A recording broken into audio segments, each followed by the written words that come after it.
សហព័ន្ធបដាគុណខ្មែរអាយដាមខើឆាយបានចេញមុខនៃការផ្ដល់បន្ទុកបាទគឺរៀបចំឡើងក្នុងចំនួន5ទឹកសម្រាប់ការប្រកួតកីឡាករបាល់ធីសូសែងប៉ះជាមួយនឹងកីឡាករឡាវដែលប្រិមិត្តនៅក្នុងបណ្ដាញសង្គមថាគូនេះបានមានការកាត់សេចក្តីយ៉ាងម៉េចទាំងដែរយើងរាប់ពីរដងហើយបាននៅតែឈ្នះគេទៀតអញ្ចឹងយើងមកសម្ដាប់ក៏ដូចជាមកទស្សនាការបង្ហោះនៅលើគេហទំព័រផ្លូវការអាយដាមខើឆាយមកចំតែម្ដងប្រិមិត្តយើងខ្ញុំបាទក៏សូមជម្រាបសួរទៅដល់បងប្អូនដែលនិយមតាមដាននៅក្នុងបណ្ដាញសង្គមជាទីគោរពនិងជាទីស្រឡាញ់ប្រិមិត្តដែលនិយមតាមដាននៅក្នុងបណ្ដាញសង្គមដែលបានទស្សនាគូប្រកួតរបស់កីឡាករបាល់រិទ្ធីសូសែងប៉ះជាមួយនឹងកីឡាករឡាវអញ្ចឹងប្រិមិត្តមួយចំនួនប្រកាសជាអ្នកខ្លះបាទមានមតិយោបល់ច្រើនថាគូនេះយើងសមចាញ់គេមិនសមឈ្នះទេ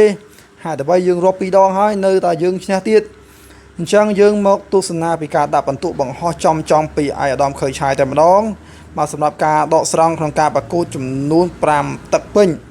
អញ្ចឹងយើងមកសម្ដាប់ឲ្យប្រិមិត្តអាចពិចារណាតាមការគួរទៅតាមបាទការគិតរបស់បងប្អូនសម្រាប់ដែលយើងនិយមតាមដាននៅក្នុងបណ្ដាញសង្គម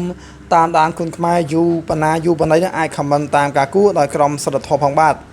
អញ្ចឹងមកសម្ដាប់ទាំងអស់គ្នាសំណេរអាយដាមខើឆាយបានសរសេររាប់ដោយខាងក្រោមថាការប្រកួតប្រដាល់គុណខ្មែរចៅក្រមដាក់បន្ទុកតាមទឹក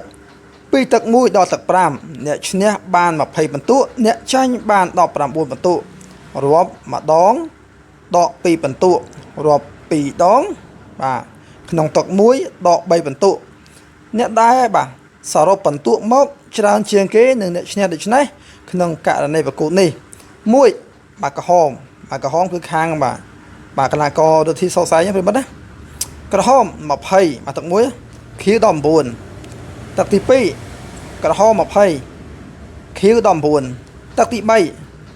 3គឺជាទឹកដែលរិទ្ធីសូសែងក៏រាប់2ដងបងប្អូនណាបាទទឹកទី3គឺ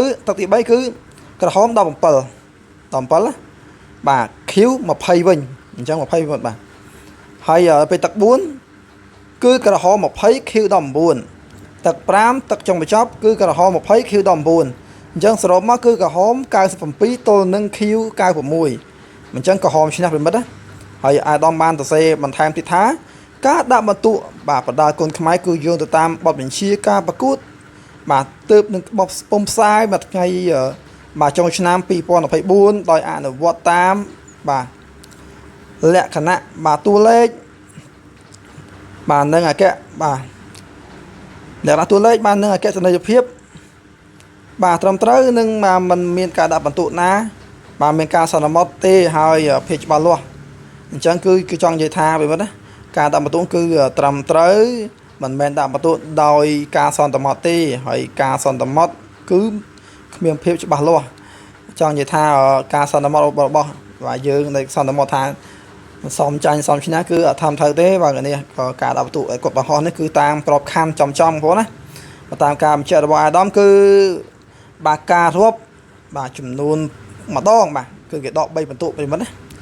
អញ្ចឹងអ្នកដែលសរុបបន្ទុកច្រើនជាងគេគឺខាងក្រហមឈ្នះរាប់ម្ដងដក3បន្ទុក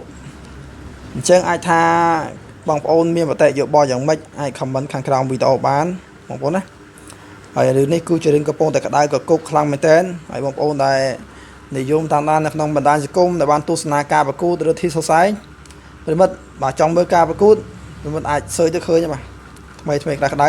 អញ្ចឹងចូលមើលក្នុង channel admin ក៏មានដែរប្រិមិត្តអាចចូលមើលម្ដងទៀតទៅថាតើគូនេះប្រិមិត្តសន្មត់ថាម៉េចថាឈ្នះចាញ់ហ្នឹងបងប្អូនណាអញ្ចឹងវីដេអូនេះមិនតែប៉ុណ្ណឹងទេប្រិមិត្តបើសិនជាលើកទៅលើសលុះដល់ប្រការណាមួយសូមមេត្តាខន្តីនិងអភ័យទោសផងដែរអញ្ចឹងនេះគឺជាការបកស្រាយពីអាដាមផ្ទាល់តែម្ដងអរគុណបាទជួបគ្នានៅវីដេអូក្រោយ